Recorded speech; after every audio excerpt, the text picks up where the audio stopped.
Assalamualaikum warahmatullahi wabarakatuh.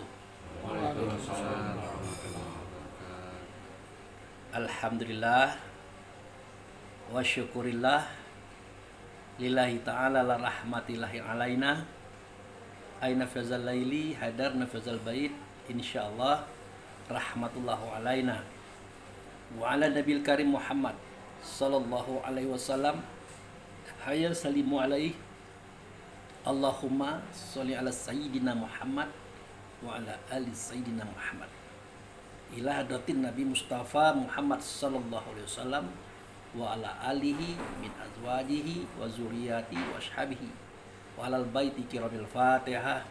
A'udzubillahi minasyaitonir rajim. Bismillahirrahmanirrahim. Alhamdulillahirabbil alamin. Arrahmanir rahim. Maliki yaumiddin. Iyyaka na'budu wa iyyaka nasta'in. Ihdinas siratal mustaqim. Siratal ladzina an'amta 'alaihim ghairil maghdubi 'alaihim waladdallin. Amin. Yang saya hormati Pak Charlie sebagai ahli rumah, bapak-bapak yang hadir pada malam hari ini, kita bersyukur kepada Allah dengan anugerahnya kita diberi kesehatan dan kekuatan sehingga kita dapat hadir dan datang di rumah ini dalam rangka kebaikan dan kebenaran, yaitu untuk melaksanakan pendekatan diri kita kepada Allah dengan cara mengulang-ulang kembali kajian kita sudah.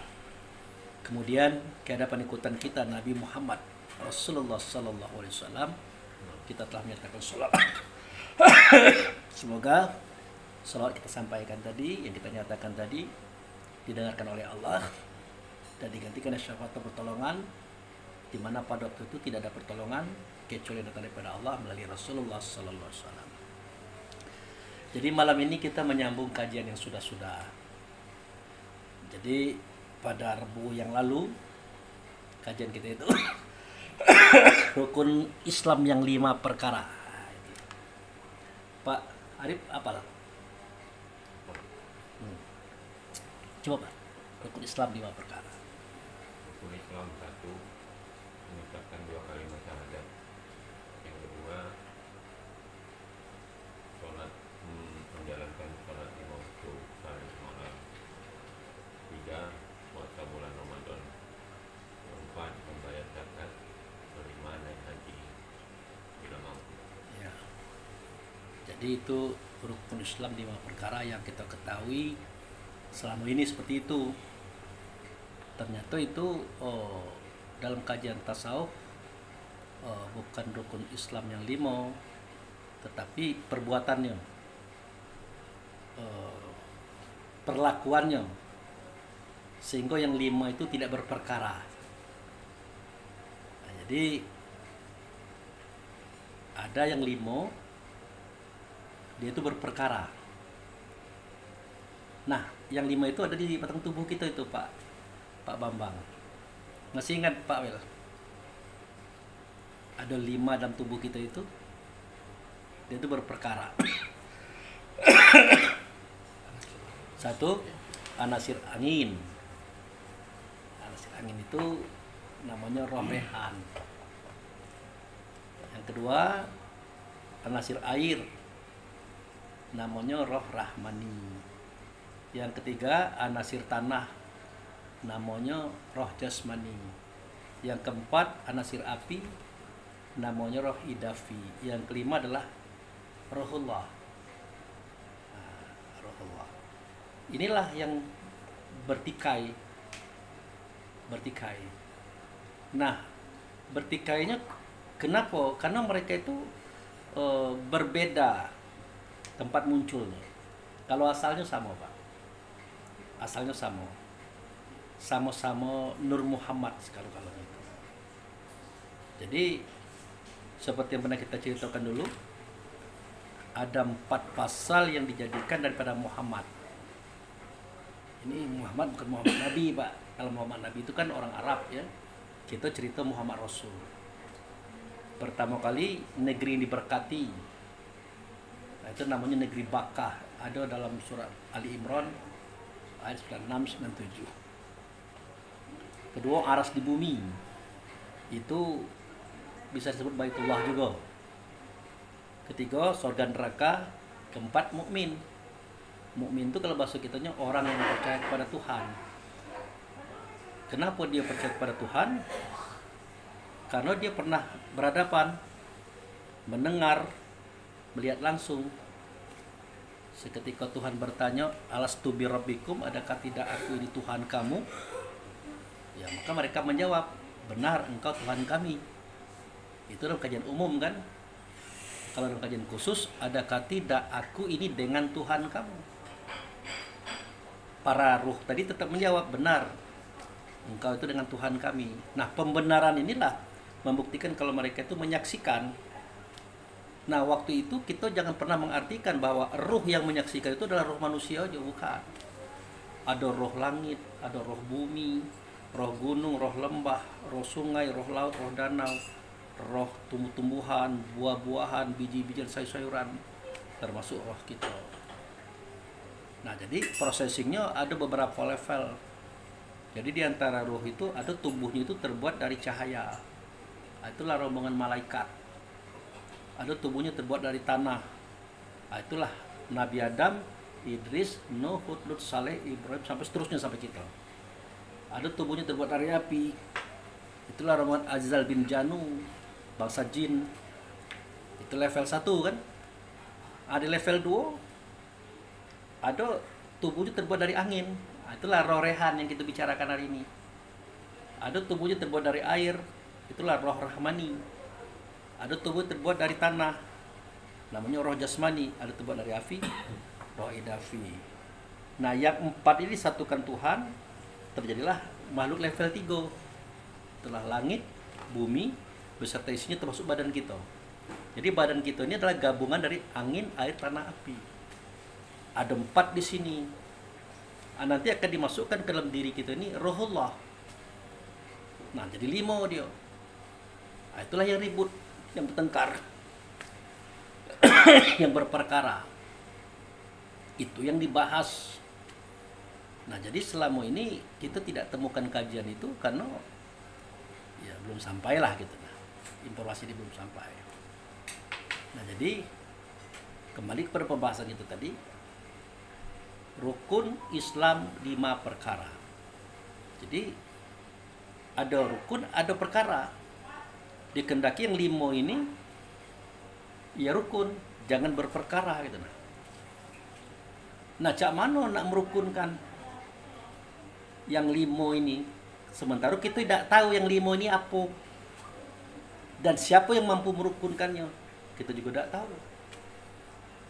Nah, kita katakan, oh kita yang merukunkan. Tidak mungkin, karena kita adalah pelaku. Kita ada dalam lingkungan sejarah itu. Maka dikatakan bahwa yang merukunkan yang 5 berperkara itu adalah Islam. Nah, sementara kita berpikir Islam itu nama agama. Padahal Islam itu adalah titah daripada Allah, sifat daripada Muhammad, wajib sifat itu di kita. Nah, itu Islam. Nah, apa itu titah Allah? Ya ayyuhallazina amanu hittaqullaha haqqa tuqatih wa la tamutunna illa wa antum muslimun. Hai orang beriman, hai mukmin, hai ruh, bertakwalah kamu dan sebenar-benar takwa. Kamu jangan mati dulu. Kamu jangan sampai ditemui oleh malaikat maut sebelum kamu tahu negeri selamat itu di mana. Harus tahu kita negeri selamat. Nah, itu. Nah, setelah kamu tahu negeri selamat, kamu tidak akan bisa ke situ kalau kamu tidak bersifat dengan sifat Muhammad. Nah, sifat Muhammad itu sidik, amanah, tabligh, fatonah. Makanya di kita wajib sifat itu. Nah, sifat Muhammad itulah yang kita sandang, yang bisa merukunkan yang 5 ini termasuk diri kita. Kalau kita bersifat. Karena Muhammad itu sendiri sebenarnya sifat. Muhammad sendiri sifat dia.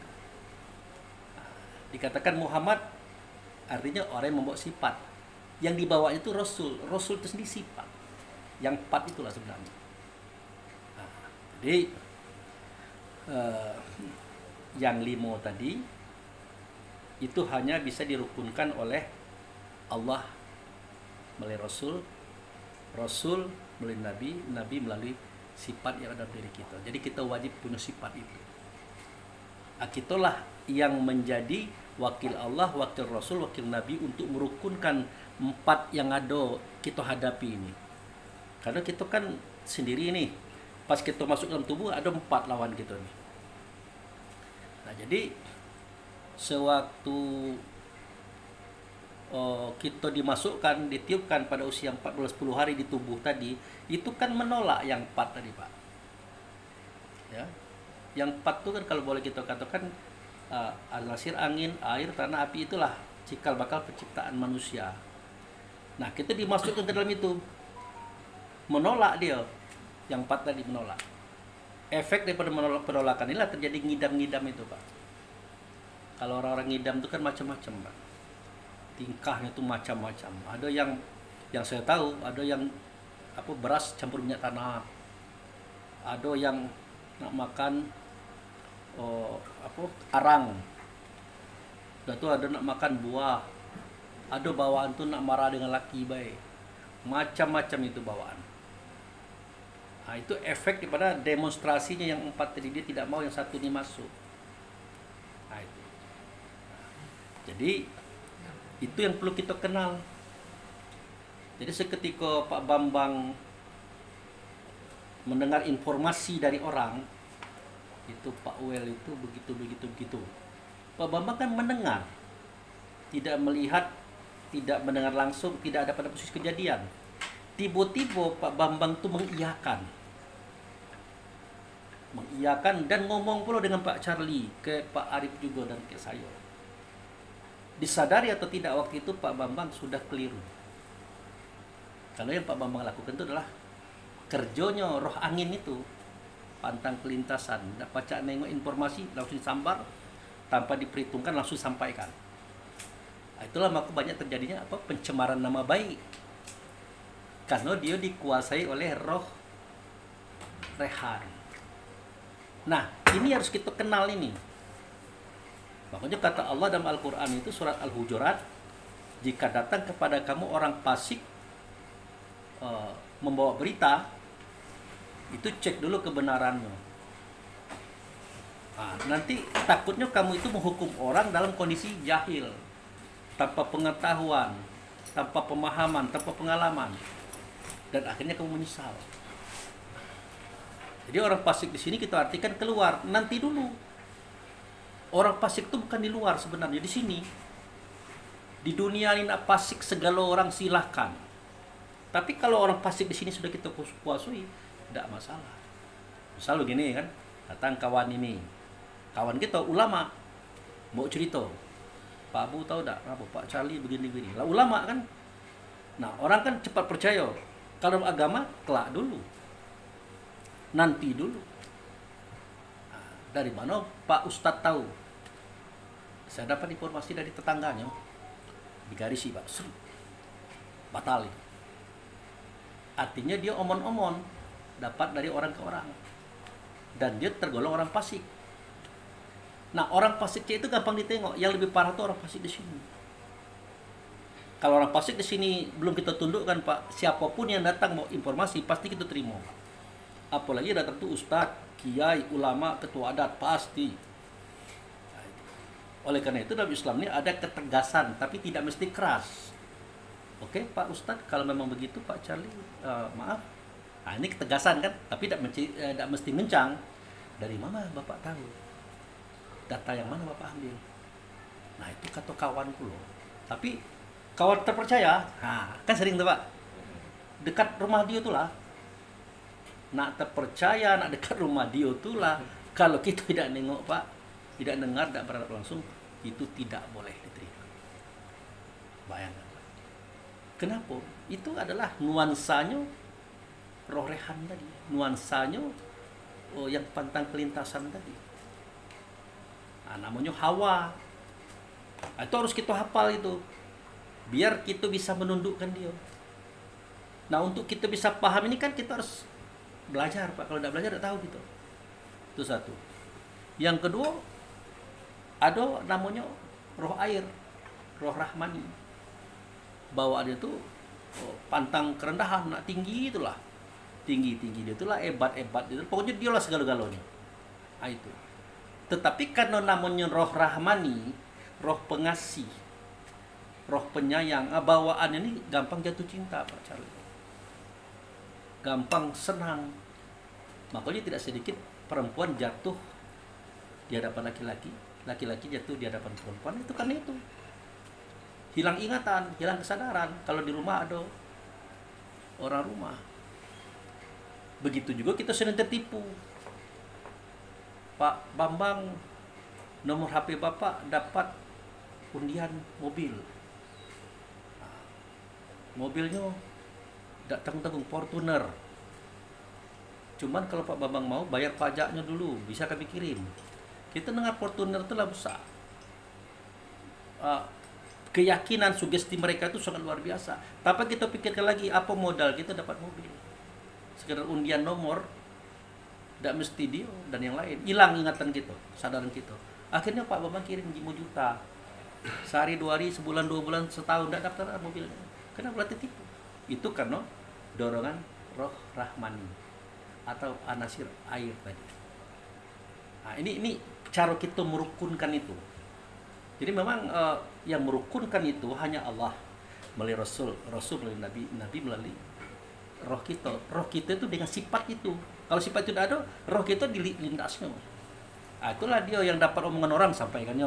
Kan banyak teman itu. Akhirnya terjambar.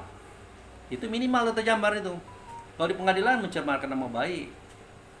Nah, kalau tidak bayar masuk penjara dan sebagainya. Nah, yang ketiga yang perlu kita ketahui di dalam diri kita itu ada namanya anasir tanah, roh jasmani. Bawaan itu rakus, pantang kekurangan. Alah, berduit banyak, harta banyak, pangkat tinggi, masih ngambil-ngambil barang orang. Kalau ada kecenderungan kita seperti itu, hati-hati. Itu bukan kita itu. Karena kita sejatinya adalah rohullah. Ruh yang datang daripada Allah. Tidak butuh makan, minum, tidak butuh baju, tidak butuh mobil, tidak butuh rumah. Jadi kalau yang orang cerita rumah, pangkat macam-macam, dia tidak tergiur. Tidak tergiur Pak Charlie. Ini duit nih Pak Charlie. Kalau Pak Charlie tergiur, itu bukan dia itu. Pasti roh jasmani. Nah, ini rumah mewah nih Pak Charlie. Itu pasti roh jasmani. Bukan dia. Dia apa? Dia tidak penting itu. Yang dia penting itu bertemu Tuhan tuh lah. Gitu. Jadi kalau ada unsur-unsur yang akan mengajak kita berkhianat dalam amanah, terutama untuk materi, hati-hati. Itu bukan kita itu. Itu Nabi pesannya, jangan yang diikut, itu bukan kita, bukan kamu gitu. Yang terakhir roh idafi, yang keempat. Roh idafi itu adalah anasir api. Gampang tersinggung Pak. Nah, itu kan pakaian kita nih itu. Ya kan Pak, gampang tersinggung. Bini agak ngencang dikit mulai lama nengok gitu. Ngapa nengok-nengok kata bini kita lagi marah kan? Langsung lemparkan asbak terbang. Kau bini ngencang-ngencang pula. Nah itu. Dan itu yang paling berat untuk kita hindarkan Pak. Gampang tersinggung itu. Mungkin Pak Wel juga merasakan itu. Itu. Kalau di tempat kerja kita telan ketersinggungan. Kalau bos ya kita telan. Saya pernah nengok dulu polisi menggiring pejabat di pasar Minggu. Akhirnya polisi itu nyari siapa yang mengarahkan ke sini. Rupanya bapak tentara. Nah, mungkin pangkatnya kecil atau jabatannya acak mono sehingga bukan sini. Ngapain dibawa ke pasar? Tahu tidak apa itu jadi? Ditempeleng di tengah orang ramai. Jawab bapak itu siap. Tampar lagi siap. Seakan-akan tidak terjadi apa-apa. Seakan-akan dia mengakui memang aku salah, wajar aku ditampari tengah orang ramai, tapi hatinya tidak rela. Ada ketersinggungan. Tapi kan ini sebuah istilahnya itu, kata kalau sebuah usaha untuk mencapai pendapatan kehidupan, kita telan. Sejatinya tidak mungkin. Nah, jadi yang 4 inilah yang harus dirukunkan. Cara merukunkan itu kita jangan jadi budaknya dia. Al-insan itu abdir ruh. Manusia itu hambanya ruh. Ruh itu Tuhannya manusia. Bukan. Pernah dengar Tuhan manusia? Rabbin nas, pernah dengar? Al-insan abdir ruh. Insan itu kan manusia. Dari apa dia diciptakan? Dari 4 anasir tadi. Itu hambaruh gitu Pak. Kalau insan itu hambaruh, kalau ruh itu siapa? Ya, Rabbin Nas lah. Tuhan manusia. Kita takutnya mengatakan roh itu adalah Tuhan manusia. Karena kita tidak tahu manusia itu yang mana. Tuhan manusia yang mana. Terlalu jauh kalau kepada Allah. Termasuk kita Pak. Kalau kita bertuhan kepada Allah terlalu jauh. Dan terlalu cepat. Makanya bertangga naik, berjenjang turun. Nah, jadi insan tadi, manusia tadi, Tuhannya, tuannya, pengendalinya, ruh. Ruh tadi, Tuhannya, tuannya, pengendalinya, kelak dulu Allah Pak Jarli. Tentu Rasul. Nah Rasul itu barulah Tuhannya, tuannya, pengendalinya Allah. Masuk.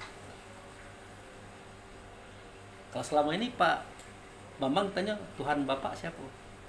Allah kan? Nah, tidak juga salah. Cuma terlalu tinggi. Sampai kini Bapak tidak akan bisa bertemu dengan Allah. Sampai kapanpun Bapak tidak akan bertemu dengan Allah. Walaupun di hari kiamat. Karena Allah itu bukan wewenang kita. Allah itu wewenang Rasul. Nah kita itu sebatas Rasul. Itu pun harus dikesingi. Dikasih badan lah gitu nah. Baru kita bisa nengok Rasul, dengar suara Rasul. Itulah dia Nabi Muhammad di Mekah itu. Nah, gitu, Pak. Jadi kemana-mana mencari Allah tidak ketemu, yang bertemu Rasul juga. Makanya seketika di dalam Baitullah hakikat di negeri Bakah di alam sana, bahasanya seperti ini. Wa iz akaza rabbuka min bani adam min zuhurihim zuriyatan wa ashhadahum ala anfusihim alastu bi rabbikum qalu bala syahidna antakulu yaumal qiyamah inna kunna hanazal ghafilin. Ingatlah seketika aku kumpulkan semua roh anak Adam. Nah, aku tanyakan kepada dia, "Hei, adakah tidak aku ini dengan Tuhan kamu?" Waktu itu Allah diarahkan. Nah, itu. Dijawab, "Benar, engkau dengan Tuhan kami. Tuhan kami adalah Allah, engkau dengan Tuhan kami." Di kajian lain dia tanya, "Pernah tak kau nengok Allah?" Tidak. Dengar suara Allah? Tidak. Yang terdengar siapa? Engkau itulah. Berarti aku siapa? Itu jawabannya Pak. Makanya seketika Abi Hurairah ada kejadian. Jadi ngaji-ngaji sini lah. Tapi di zaman Nabi kan jamaahnya banyak. Kata Nabi, sebentar saya pamitan dulu nak ke belakang. Nah zaman dulu tuh kan tidak sama kayak kita Pak Well. Kita kalau nak ke belakang kan tinggal masuk kan, kamarnya ada kan. Zaman Nabi itu tidak ada berkamar kawan tuh, dia pergi jauh mencari lokasi yang ada wadi. Wadi itu sekumpulan cekungan ada air. Nah mungkin Nabi nak buang hajat nian atau apa tidak tahu gitu kan. Tapi kelamaan sampai-sampai sahabat di cemas. Kecuali ada beberapa sahabat yang tidak cemas. Karena dia tahu siapa Muhammad itu. Nah, di dalam Muhammad itu bukan sembarangan, itu wujud serta Allah. Maka tidak mungkin. Tidak mungkin. Tapi ada beberapa yang gelisah. Nah, kata yang ini nih, nah kalau sini aja lah, kalau kamu tidak niat, kamu tengok beliau. Nah, siapa yang nak nengok? Berkatalah Abi Hurairah, saya. Nah, silakan tengok. Jangan-jangan beliau tuh lah dikucak Yahudi apa, macam-macam kan, tengok. Sudah, dari kejauhan tuh beliau lihat seorang laki-laki didatangi oleh Abi Hurairah. Rasulullah, "Assalamualaikum ya Rasulullah." "Waalaikum ya Abi Hurairah." "Ada apa?" "Oh ini ya Rasulullah, sahabat-sahabat tuh udah khawatir karena Anda terlalu lama di luar." "Khawatir bagaimana?" "Iya, kalau diganggu orang, disakiti orang atau dibunuh orang." "Oh tidak, aman. Jadi lah izin aku balik lagi ke tempat kawan-kawan, karena kawan nunggu berita ini." "Oh boleh." Nah ini trompa saya nih. Nah trompa itu sendal. kamu bawa, kamu tunjukkan kepada mereka bahwa aku baik-baik saja. Nah, pas 3 langkah Abu Hurairah berjalan, manggil Nabi tadi.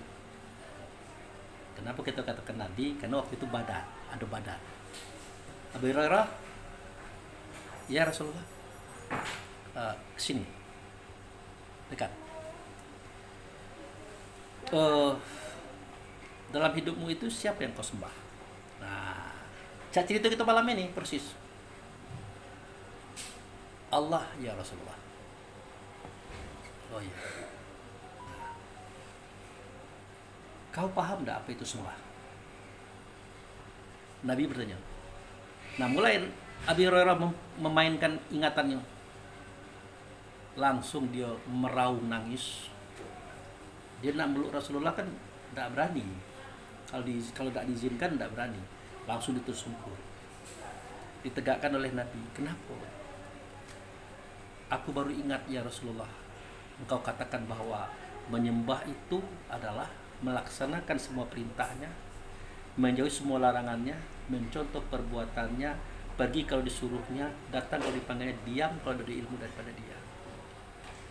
Aku tidak pernah dengarkan suara Allah, kata Allah, suruh Allah, larangan Allah, contoh Allah. Tidak pernah aku lihat kecuali engkau ya Rasulullah. Ampunkan aku ya Allah, ampun aku ya Rasulullah kalau aku salah. Ternyata engkau yang aku sembah. Dia menunjuk pada Nabi Muhammad. Karena pengertian sembah itu yang 6 tadi. Terus engkaulah Tuhanah, engkaulah Tuhan, engkaulah pendidik pembina kami. Dan aku baru ingat bahwa la ilaha illallah Muhammadur Rasulullah. Tidak ada zat, tidak ada sifat, tidak ada nama, tidak ada perbuatan kecuali Allah lah dianya. Tapi aku tidak melihat Allah. Yang kulihat utusannya. Itu pun tak kulihat kecuali kalau dia bertemu pada saat kecuali engkau ya Nabi. Makanya di dalam sholat aku tidak lihat Allah. Yang kulihat adalah dirimu. Nah, itulah makanya seketika qad naro taqalluba wajhaka fis sama'i falanu wal yanaka kiblatan tardoha. Aku lihat kamu itu kalau berdoa, menyembah, ngadap ke langit, tidak kayak gitu tadi.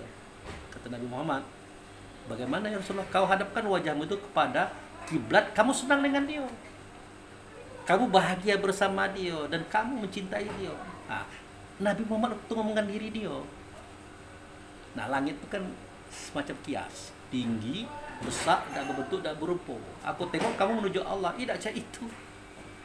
Kamu hadapkanlah wajahmu itu kepada hadapan, kamu senang dengan dia. Karena orang itu adalah wasilah, perantara antara kamu dengan Allah. Cuman aku orangnya itu disebutnya. Tapi bagi sahabat-sahabat yang mengerti, nangkap. Makanya dalam surat Al-Maidah ayat 35, kalau saya tidak salah,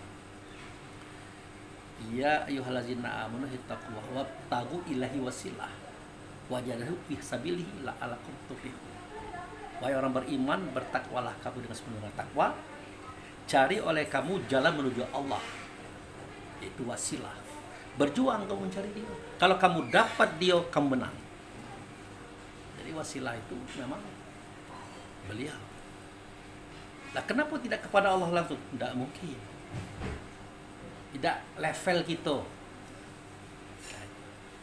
Allah itulah levelnya Rasul. Rasul itu level Nabi. Nah, gitu. Jadi al-insan abdiru. Ingat, insan itu hambaru. Siapa insan itu Pak Abu? Manusia. Siapa itu Pak Abu? Jiwa. Siapa dia Pak Abu? Yang 4 anasir tadi. Angin, air, tanah, api. Itu hamba kita. Nah, jadi jangan kita diperhamba. Dia tuh hamba kita. Kita tuannya. Oleh orang Portugis, tuan diartikan Tuhan. Kita ikuti kecek orang Portugis. Kita Tuhannya. Kita robnya, pembinanya, pembimbingnya, pengajarnya, pendidiknya. Makanya seketika nasib kita baik Pak Charlie. Pak Charlie meninggalnya tidak pakai malaikat maut. Malaikat maut datang. Assalamualaikum saudaraku Charlie. Ya, kenapa? Ini karena kawan yang ngaji terus ketahu dia. Malaikat maut nih Israel yang datangnya. Sebentar lagi Allah panggil awak. Oh iya, kata Pak Charlie. Terdengarlah suara. Bersamanya itu turunlah 2 orang malaikat bersama pasukannya dengan panji-panji. Sana balik kita tadi. Kata Pak Charlie, ya sekarang balik. Iya. Udah dipanggil bos. Udah dipanggil oleh beliau. Oke. Pak Charlie keluar sendiri dari tubuh. Sebagaimana keluarnya air dari cerek, kata Rasulullah. Ditampung dengan cawan, dibawa pulang. Tapi transit dulu di surga. Sampai di situ Pak Charlie tegak. Tegak, tidak pacak masuk surga. Kenapa? Masuk surga itu nak berbadan, bertubuh, berjasad. Karena situ nak makan, nak minum macam-macam kan. Nah, supaya Pak Charlie bisa berbadan, berjasad, tunggu dulu jiwa. Jiwa itu lah masalahnya manusia. Manusia lah masalahnya 4 anasir tadi.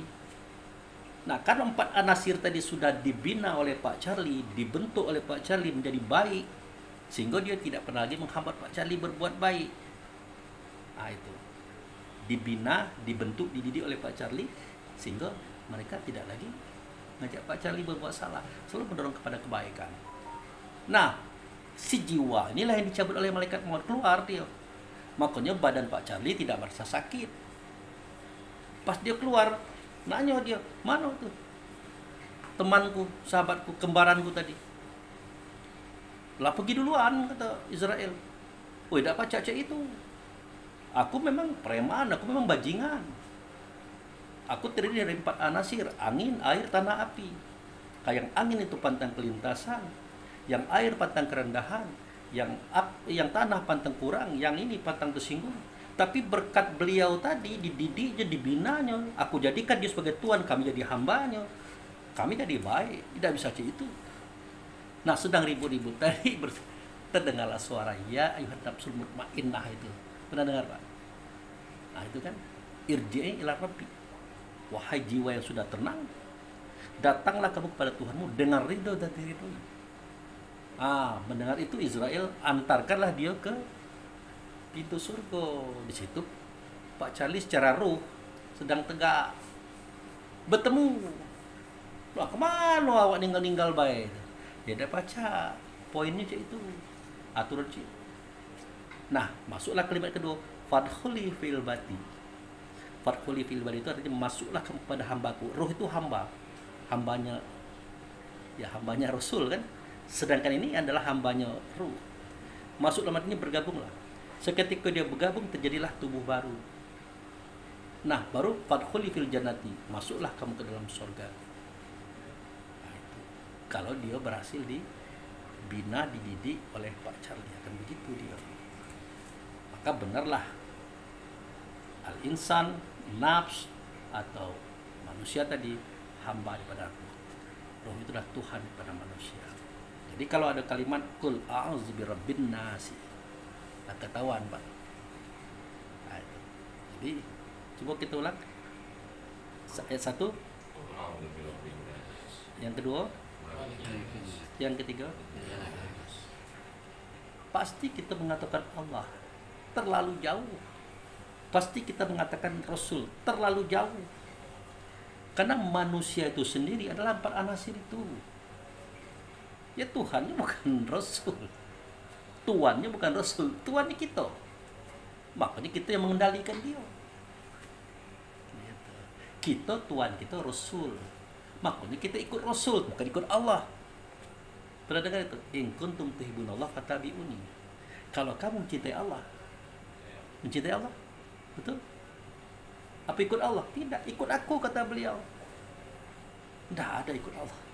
Berarti ikut aku itu Rasul, itulah Tuhan kita. Tuhan kita, pembina kita, pendidik kita. Kenapa Pak Abu orang tidak berani ngomong itu? Bukan tidak berani, jangan-jangan tidak tahu. Nah, itu. Kita kan dasarnya jelas. pemahamannya jelas, kita tidak perlu takut. Karena pengertian Tuhan itulah Tuhan. Pengertian Tuhan itulah pembina, pendidik, pelatih. Tidak ada ragu gitu.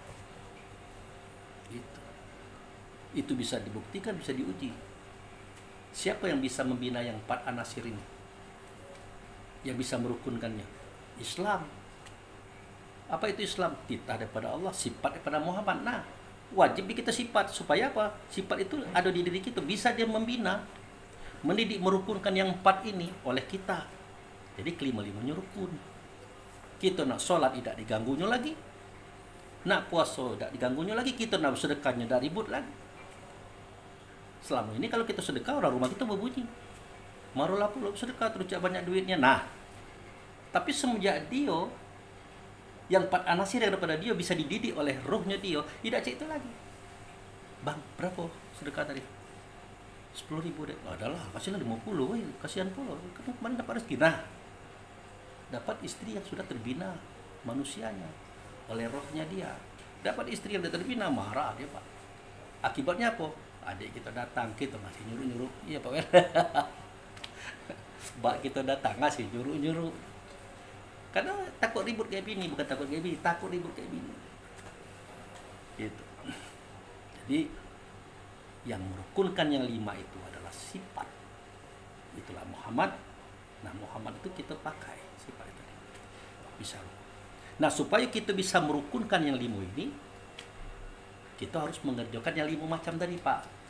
Yang Pak Arif omong tadi. Kita harus satu, apa Pak? Bersyahadat. Apa bunyi Pak Charlie? Terjemahannya Pak Bambang? Aku bersaksi tiada Tuhan selain Allah. Nah. Dan Muhammad adalah Rasulullah Allah. Iya. Apa terjemahannya? Aku bersaksi. Terus? Bapak tidak bohong itu? Itu ilmu yang aku dapat. Yakin?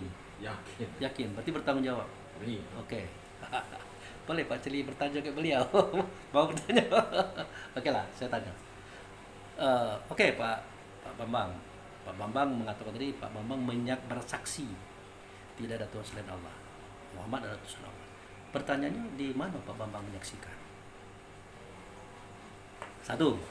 Yang kedua, kapan? Yang ketiga, bagaimana Allah Bapak saksikan? Ini ketiga ini harus dijawab untuk menyelesaikan satu pekerjaan rukun Islam. Kebanyakan kita tidak bisa jawab. Di mana, kapan dan bagaimana Allah Anda saksikan? Gampang baik jawabannya. Macam mana jawabnya? Tidak aku lihat, tidak aku dengar, tidak aku saksikan. Sudah selesai. Alasannya apa? Ada Rasul. Lah, kalau Allah bisa aku lihat, aku dengar, tidak perlu dia mengutus. Dan tidak ditanyakan orang kenapa Rasul ada. Karena kita kepada Allah tidak mungkin. Makanya diteruskan Rasul. Rasul itu yang nampak kayak gitu. Itu yang terjadi di dalam Baitullah itu. Alastu bi rabbikum. Kalau kita tidak cara berjenjang naik bertangga turun, ya memang tidak aku saksikan Allah, tidak aku kulihat Allah. Ya aku lihat utusannya, dia mendahului. Tapi tadi Bapak ngomong kayak itu, kan ada itu kan berkoma itu. Aku bersaksi tidak ada Tuhan selain Allah, kan berkoma. Lanjutannya Muhammad utusan Allah. Nah berarti Muhammad inilah cuman yang bisa aku lihat, yang aku dengar, aku hadapi saat itu. Karena Allah sendiri tahu kalau aku ini tidak bisa ke situ, tidak bisa berhadapan dengan dia, makanya dia pakai utusan. Nah di situ baru kita bisa ngomong. Nah, jadi dia yang kulihat itu adalah Muhammad.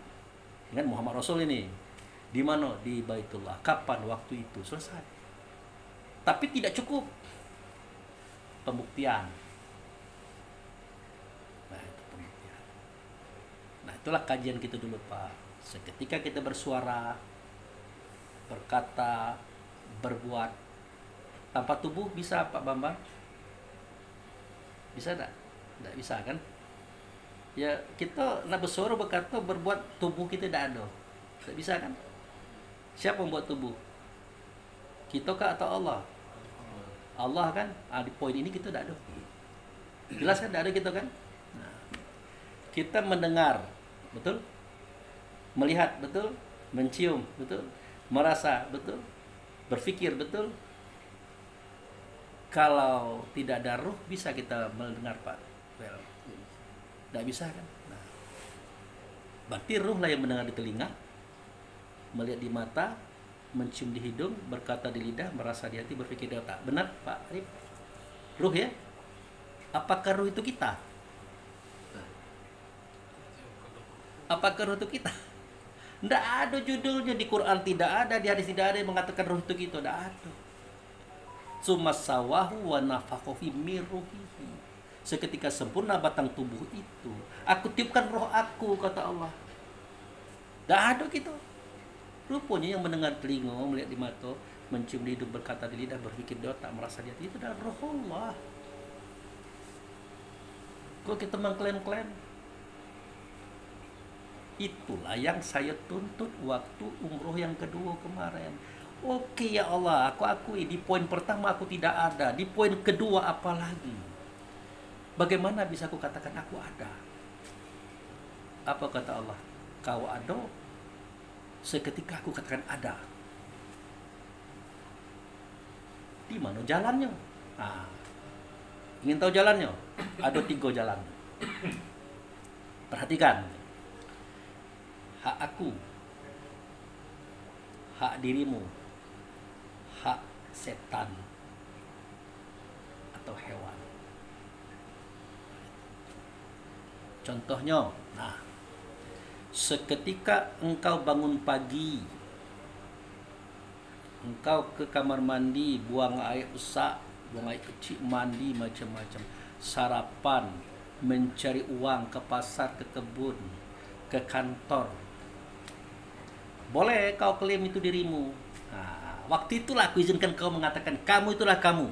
Waktu itu cuma ku izinkan.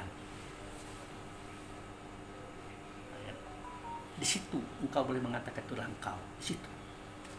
Tapi setelah uang kau dapati, harta kau dapati, kau berikan uang kepada istrimu, anakmu, dalam bentuk makanan, minuman, pakaian, tempat rumah, kendaraan, pendidikan. Jangan cubo-cubo kau mengatakan itu kamu. Jangan cubo-cubo. Kena tendangan 12 pas, penalti.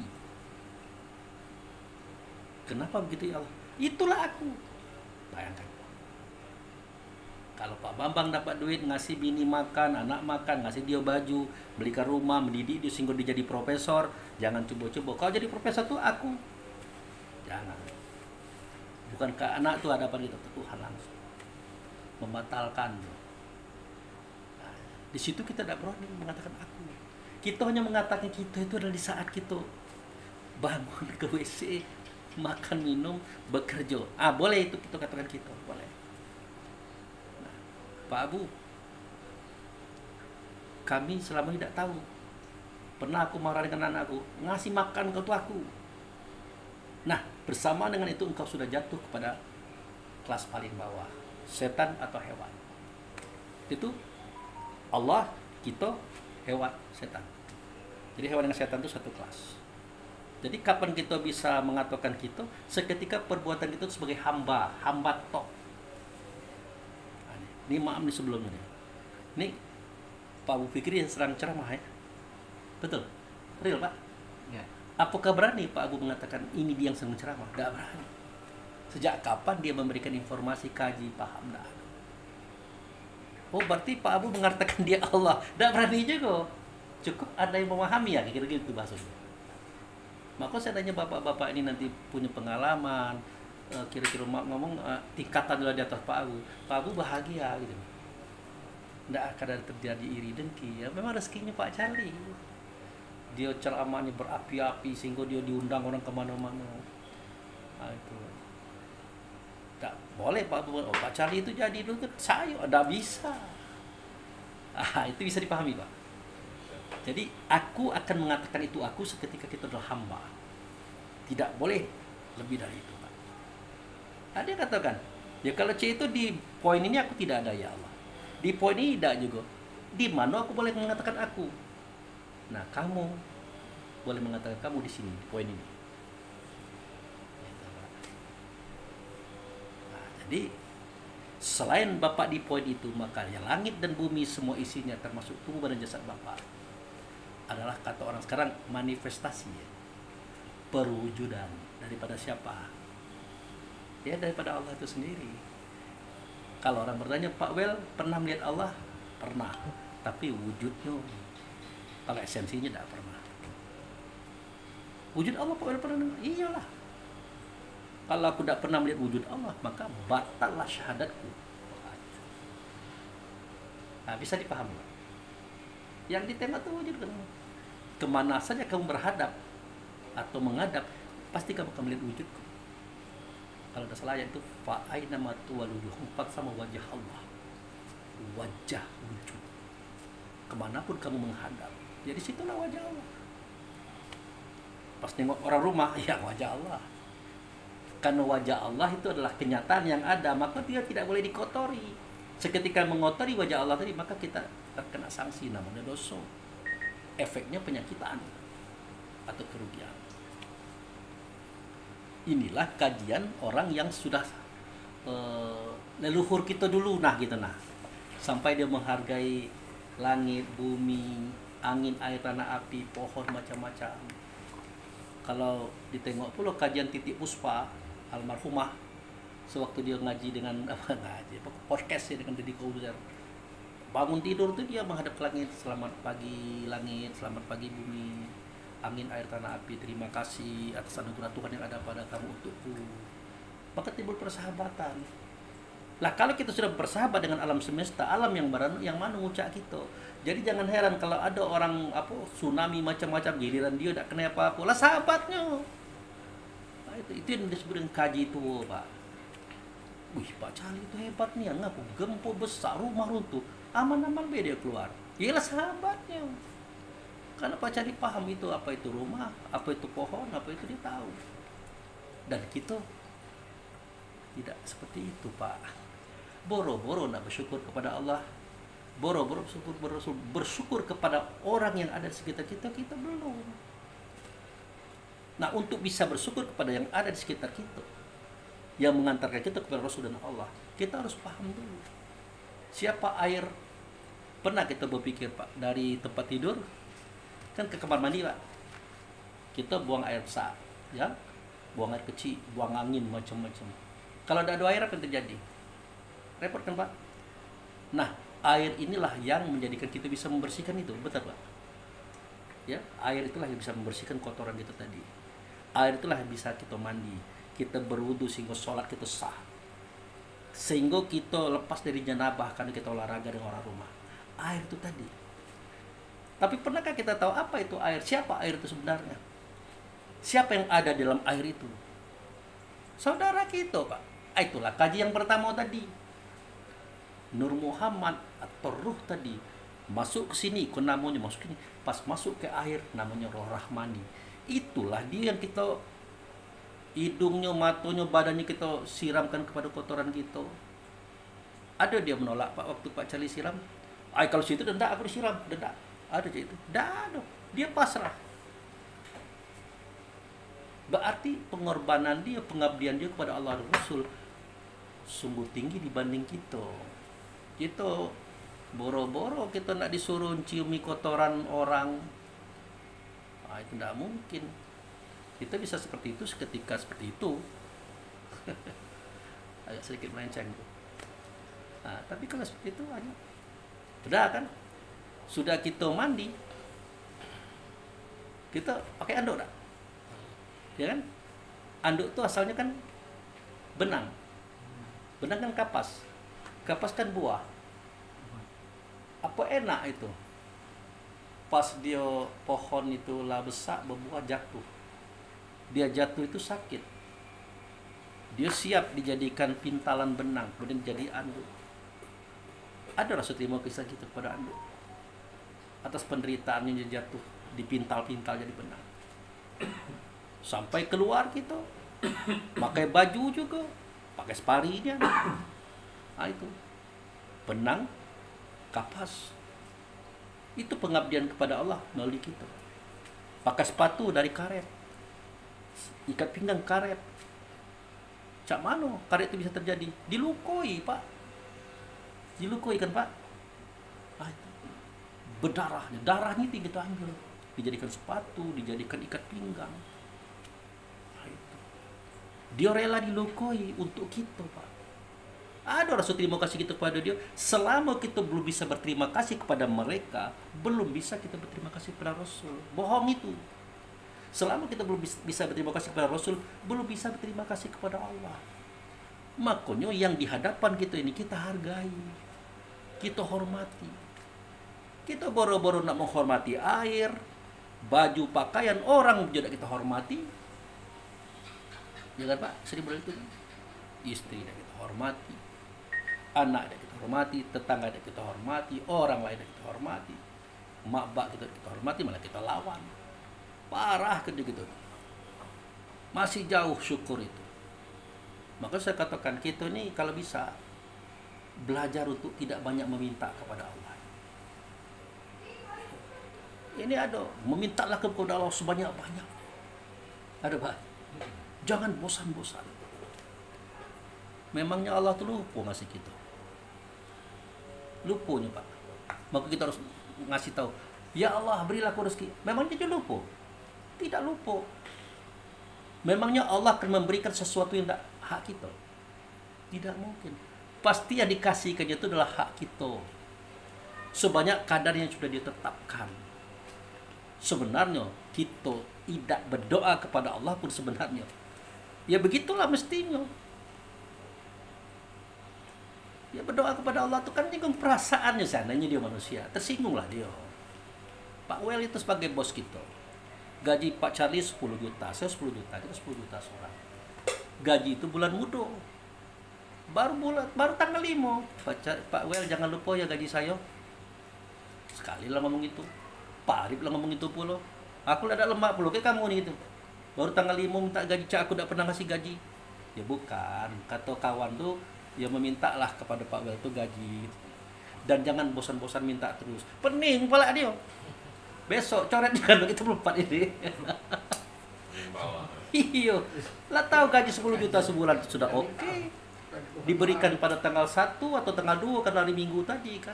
Iko tanggal 5 lah minta, tanggal 7 lah minta. Siapa ngajari kamu? Kata ada ustaz kami kata mintalah kepada Pak Wel tuh gajimu itu. Jangan bosan-bosan. Nanggung kawan tuh. Nah Allah itu kita buat seperti itu. Makanya kita ditampar 30 sekian kali. Wabi ayyahlahi rabbukum tukaziban. Apa lagi yang aku kasih di kau? Tamparan, Pak. Makanya dalam kajian tersebut sebagusnya kita tidak usah banyak minta. Tidak mungkin dia lupa ngasih kita. Dan mungkin dia memberikan sesuatu yang bukan hak kita. Tidak mungkin dia memberikan lebih dari kadar sudah ditetapkan. Woi Pak, Charlie itu waktu di kayu tuh, kalau itu rajin bekerja. Manajemen keuangannya bagus, hemat penataan. Bukan di situ tuh dia telah ditulis, Pak Charlie itu adalah orang kaya. Itu. Tidak akan mungkin jadi gembel, tidak akan mungkin.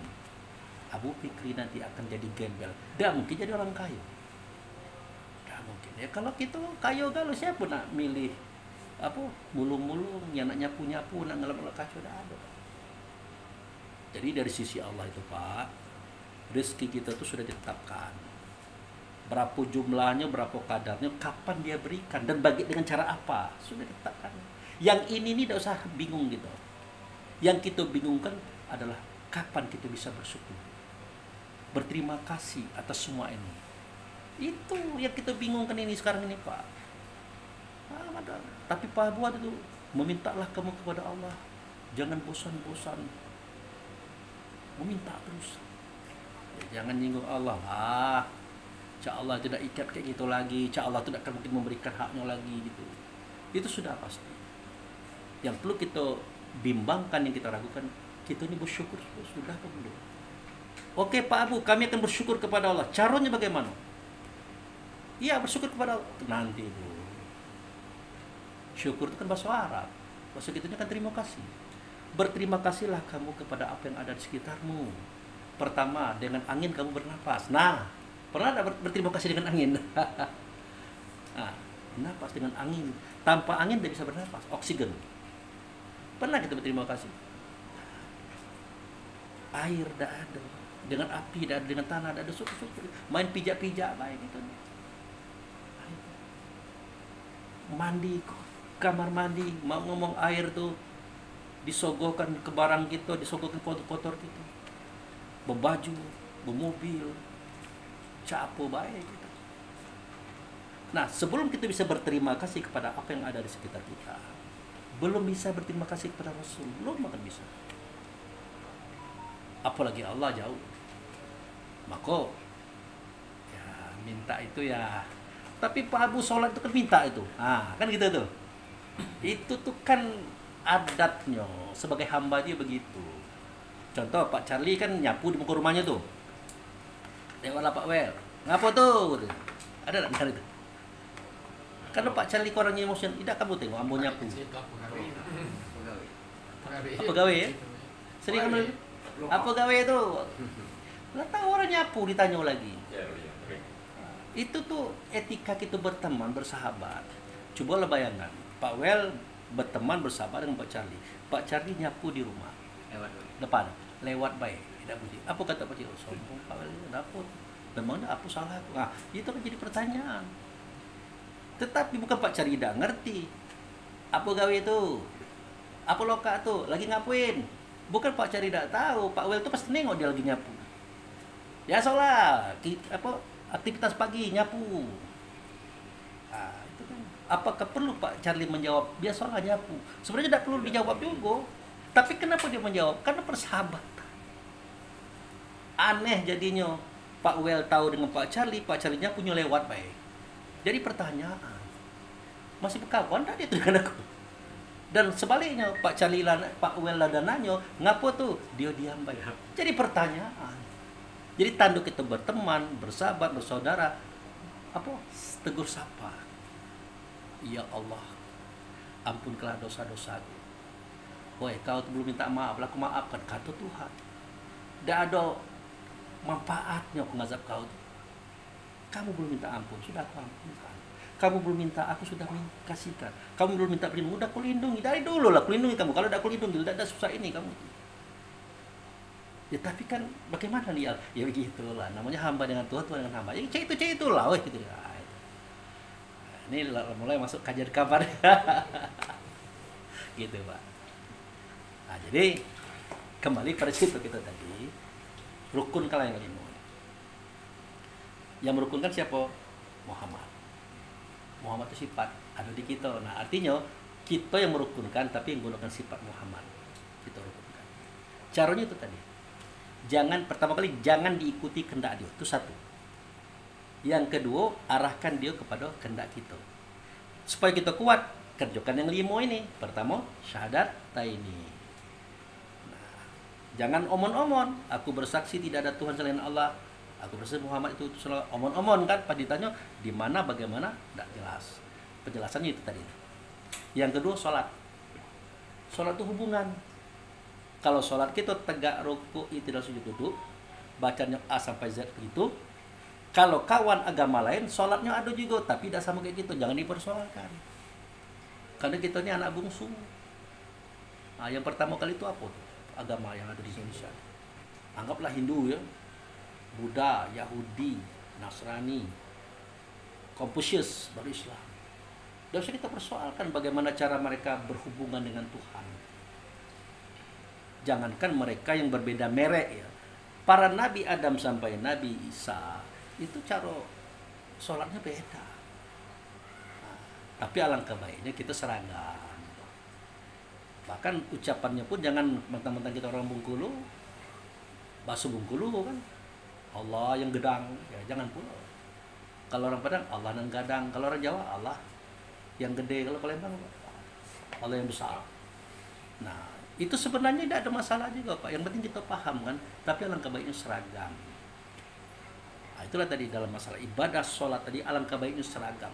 Tapi kalau tidak seragam tidak usah kita persoalkan. Ini kadang-kadang yang menjadi sebab kita mengatakan orang lain kafir. Nah, itu. Yang penting rasa diri kita. Ingat, rasa diri kita. Karena rasa itu sendiri diri kita sebenarnya. Dihubungkan dengan rasa Rasul. Rasul dengan Allah. Bagaimana caranya Pak Abu? Dengan zon. Zon itu persangkaan, Pak. Kan? Wasta'inu bisabri wa shalah innaha lakabirah illa khashi'in. Minta tolonglah kamu kepada Allah dengan sabar dan salat. Sesungguhnya itu berat ya, kecuali bagi orang yang khusyuk. Siapa orang yang khusyuk? Allazina yazunnuna mulaqu rabbihim wa annahum ilaihi raji'un. Yaitu orang yang punya persangkaan bertemu dengan Tuhan. Waktu itu dia sudah sampai. Tidak perlu banyak Tuhan. Kamu sudah bersangka dan merasa kamu sudah bertemu Rasul saat itu. Sudahlah.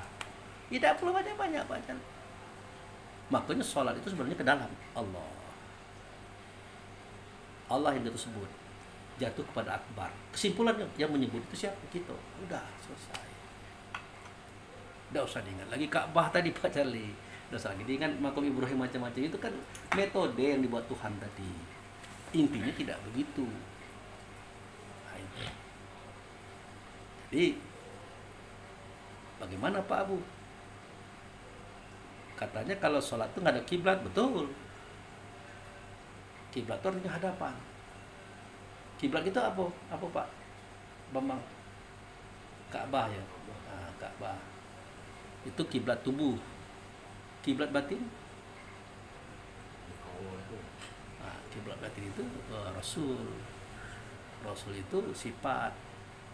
Ternyata sifat itu ada di kita, ada di Rasul juga. Kita zonkan aja sampai dah. Maka tidak usah kita persoalkan sholat orang itu. Kadang-kadang ada orang sholat tidak bergerak, dia duduk sambil merokok. Woi Pak Charlie itu dapat tengok sholat. Sudahlah, kita tidak tahu. Jangan-jangan beliau itu dalam daripada kita. Iya. Dari masjid masih ngobrol dong. Nah itu. Satu puasa kan? Yang ketiga puasa kan? Puasa itu asal itu menahan. Yang ditahan itu perangai yang 4 ini Pak. Pantang kelintasan, tahan. Karena dia ini cepatnya Pak. Pas dengar cerita orang tuh cepatnya nangkap, cepatnya cerita ke orang lain. Tahan Pak. Pantang kerendahan, nak tinggi itulah. Nengok tino catilan, nak nengok. Tahan. Itu puasa itu. Sudah itu apalagi? Pantang kurang. Pas bagi-bagi sembako tuh, kita tuh nak banyak tuh. Sabar. Kadang-kadang Pak, pembagian tuh sudah pasti dapat. Tapi, kelak dulu dapat galo, ngapu cini, gitu. Rami-rami gitu berdesak-desaan itu. Nah. Sampai seperti itu tidak terkendali itu Pak. Sabar, dapat galo, tidak dapat, ada daftarnya ini. Gitu. Tapi masih nak rami-rami di situ. Aduh. Tahan. Nah, yang keempat apa? Bukan. Zakat. Zakat itu artinya menyerahkan diri supaya dibersihkan. Karena zakat itu mensucikan Pak. Tubuh kita itulah yang mati, roh kita itulah yang hidup. Suara kata perbuatan itu amaliyah, pendekatan itu sholat. Serahkanlah kepada Tuhan supaya dibersihkan. Kalau kita tahu itu Pak, tidak mungkin kita mengatakan kita bersih. Satu hari satu malam minimal kita serahkan diri kita yang hidup yang mati, suara kata perbuatan kita kepada Allah mohon dibersihkan. Berarti tidak mungkin kita mengatakan kita bersih kan Pak. Nah, ngapa kita ngomongin kotor orang? Kita aja tidak pernah bersih. Minimal 5 kali minta Tuhan membersihkan. Itu realisasinya. Yang kelima, haji. Haji itu menghujah, membuktikan Tuhan itu ada atau tidak. Dan itu sangat sederhana untuk kita pahami. Kalau kita tidur, jantung masih bergerak. Siapa yang menggerakkan? Kita atau yang lain? Pasti yang lain kan? Siapa yang lain itu? Kita? Bukan. Ya Tuhan lah. Nah, itu. Padahal jantung itu sendiri adalah itulah ceritanya itu Pak. Lah, terlalu vulgar kan? Nah, gitu. Nah, jadi itu. Nah, coba Pak Wel, apa tugas tadi? Ayat keberapa dia baca? Al-Anfal 73. Ya.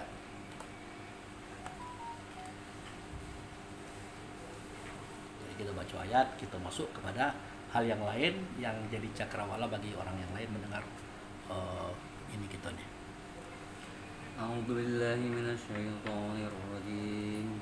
Bismillahirrahmanirrahim.